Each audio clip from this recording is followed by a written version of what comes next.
This is Chris back in the kitchen, and I'm outside on the rubber kettle with the slow and sear setup. I have wood chunks below the charcoal, and there's one chunk at the top there that will have the lit charcoals dumped on top. I use my old coals that are left over from the last cook to light the coals.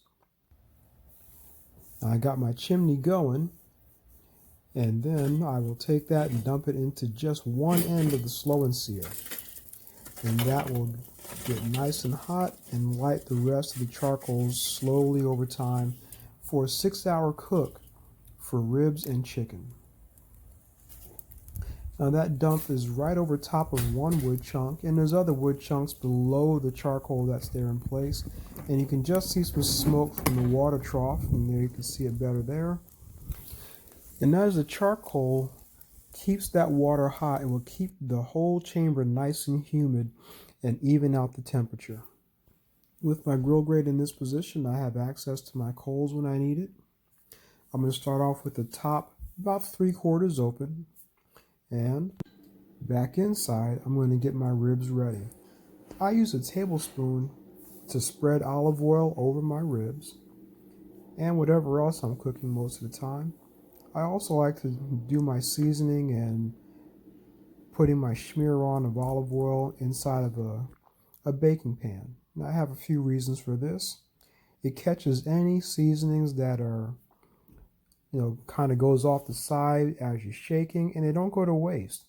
I'm able to take my spoon and scoop them up, and I can put them right back onto my ribs where I find any spots that may not have any seasoning or is just light in some spots. This is one edge that doesn't have enough seasoning on it, and this is after I've added some more seasoning to that side of the ribs. Now this is the other side where you see some seasoning did not get onto the ribs because of the way they lay on the pan, and this is after lifting up and adding more seasoning for full coverage on the other side of the ribs. My seasoning players of the day were McCormick's Grill Mates Montreal Steak Seasoning, Weber Roasted Garlic, and Morton's Kosher Salt, and olive oil for smear to help them all stick better to the ribs. My final setup inside the grill, heavy foil underneath the food to catch any drippings. This also helps direct air more directly under the coals instead of air just coming up through the bottom and going in all directions. And this gives a better burn. You can now see here the ribs are on the grill with the bone side up. This forms a cup, and you'll see right here, you can see all those juices held in the ribs. All the ribs, natural juices plus the seasoning just sits right there, and almost like a self-basting, increases the moisture to the final product. While the ribs are cooking, I'm preparing my chicken using some garlic powder, lemon pepper, and the kosher salt, as well as a little more of the olive oil for a smear to help it all stick to the chicken. And you can see here, it's all nice and seasoned and ready to go on the grill. The ribs were a total of about a 6-hour cooked. Roughly at about hour 4, I put my chicken legs on with the thick side towards the fire. It may look like it, but those chicken legs are not touching the ribs.